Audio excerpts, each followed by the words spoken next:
स्वागत है आपका आवाज इंडिया न्यूज में। मैं हूं आपके साथ समीक्षा यादव। चलिए आइए नजर डालते हैं आज की ताजा खबरों पर। बीजेपी जल्द ही अपने नए राष्ट्रीय अध्यक्ष का चुनाव करने वाली है। संसद सत्र के बाद चुनाव प्रक्रिया तेज होगी।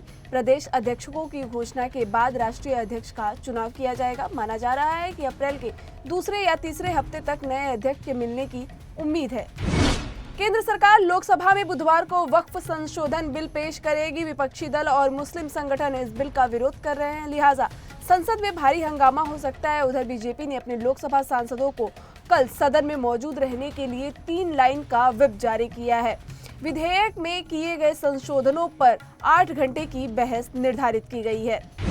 दिल्ली की रेखा गुप्ता सरकार ने मंगलवार को वायु प्रदूषण को लेकर सीएजी की रिपोर्ट को विधानसभा में पेश कर दिया है। कैग की रिपोर्ट में कई तरह की खामियां गिनाई गई हैं। रिपोर्ट के कुछ पॉइंट्स सामने आए हैं जो कि हैरान कर देने वाले हैं। बीजेपी के पास लोकसभा में बहुमत नहीं और सत्ता में बने रहने के लिए पार्टी नीतीश कुमार की जनता दल यूनाइटेड और चंद्रबाबू नायडू की तेलुगु देशम पार्टी जैसे सहयोगियों के समर्थन पर निर्भर है। जनता दल यूनाइटेड ने अब तक इस मामले पर अपना रुख साफ नहीं किया है। केंद्रीय जांच ब्यूरो सीबीआई ने 2024 में सबूतों की कमी के कारण कम से कम 174 मामलों में क्लोजर रिपोर्ट दाखिल की है, जो किसी भी साल में एजेंसी की ओर से दाखिल क्लोजर रिपोर्ट की अब तक की सबसे अधिक संख्या है। निर्माण और स्वच्छता के क्षेत्र में बिहार ने बड़ी सफलता हासिल की है। राज्य भर में साल 2014 से अब तक करीब 10 सालों में 1 करोड़ 46 लाख से अधिक व्यक्तिगत शौचालयों का निर्माण लोहिया स्वच्छ बिहार अभियान के तहत किया गया है।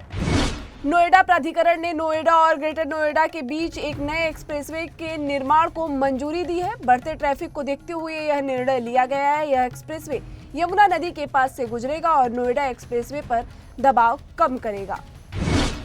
इटली में मैगी मोर झील के पास एक रूसी ड्रोन देखा गया है, जिससे सुरक्षा की चिंताएं बढ़ा दी गई हैं। यह ड्रोन परमाणु अनुसंधान केंद्र के पास देखा गया है, जिससे जासूसी की आशंका बढ़ी है। इटली सरकार ने जांच शुरू कर दी है।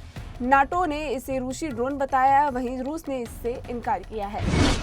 फाइनेंशियल ईयर के आखिरी महीने में जीएसटी कलेक्शन 9.9% की बढ़ोतरी के साथ 1.96 लाख करोड़ रुपए पर पहुंच गया है। मंगलवार को जारी सरकारी आंकड़ों में यह जानकारी दी गई है। जीएसटी का घरेलू लेन देन से राजस्व 8.8% बढ़कर 1.49 लाख करोड़ रुपए हो गया है।